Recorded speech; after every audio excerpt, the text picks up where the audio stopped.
श्री क्षेत्र बाळे येथील श्री खंडोबा मंदिरात शनिवारी चंपाषष्ठीचा धार्मिक सोहळा भक्तिभावानं पार पडला। सोलापूरसह परिसरातील भाविकांनी मंदिरात येऊन श्रींचे दर्शन घेतले। तसेच वांग्याची भरीत, बाजरीची व ज्वारीच्या भाकरीचा नैवेद्य दाखवला। सदानंदाचा येळकोट येळकोट येळकोट जय मल्हारच्या गजरात भंडारा खोबऱ्याच्या उधळणीत भाविकांनी रांगा लावून कुलदेवताचे दर्शन घेतले।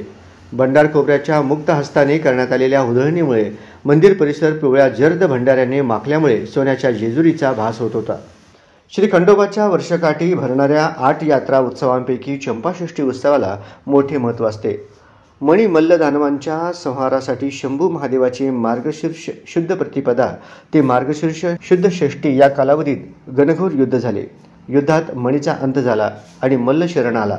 विजयानंतर ऋषी मुनींनी चाफ्याच्या फुलांनी भंडार खोबरे उधळून देवाची पूजा करून विजय दिवस साजरा केला अशी आख्यायिका असून तेव्हापासून हा उत्सव साजरा केला जातो। तोच हा चंपाषष्ठी उत्सव। आज सकाळी देवाची महापूजा महाअभिषेकानंतर घट उठवण्यात आले। त्यानंतर घराघरातीलही घट उठले। देवाला वांगी भरतीचा नैवेद्य दाखवून उत्सवाचा उपवास सोडण्यात आला। दरवर्षी मार्गशीर्ष शुद्ध प्रतिपदा ते मार्गशीर्ष शुद्ध षष्ठी या कालावधीत चंपाषष्ठी उत्सव साजरा होतो। श्री क्षेत्र खंडोबा श्रीची यात्रा ही मार्गशीर्ष शुद्ध प्रतिपदेपासून सुरुवात झालेली असून कालच चंपाषष्ठीचा उत्सव संपन्न झाला। मार्गशीर्ष शुद्ध प्रतिपदा हे श्री खंडेराय यांनी मार्तंड भैरव अवतारामध्ये मणिमल्ल त्याचा संहार करण्यासाठी जो अवतार घेतलेला दिवस आहे तो दिवस आहे।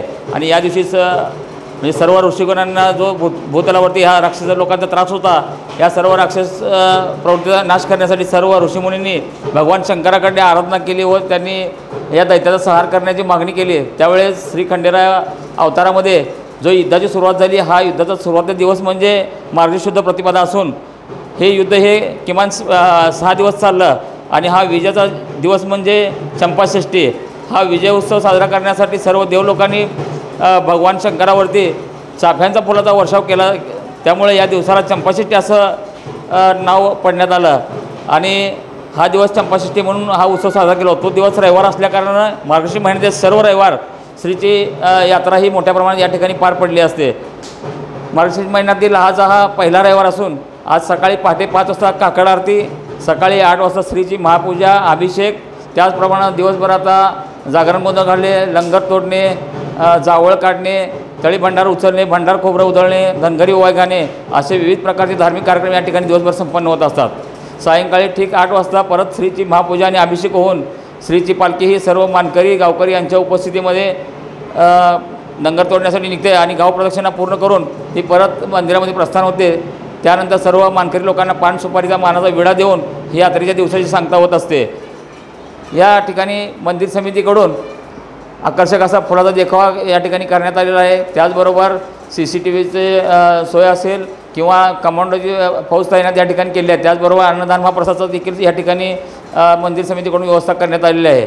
सोलापूर महानगरपालिकेकडून औषध फवारणी असेल, विद्युत पथदिवे असतील, फिरते शौचालय असेल, साफसफाई असेल अशा विविध सोयी या ठिकाणी पुरवण्यात आल्या आहेत। त्याचबरोबर पोलीस आयुक्त सोलापूर यांच्याकडून देखील चोख पोलीस बंदोबस्त ठेवण्यात आलेला आहे। अशा पद्धतीनं सर्व पुजारी मंडळी, गावकरी आणि मानकरी यांच्या सहकार्याने ही यात्रा व्यवस्थितरित्या पार पडत आहे।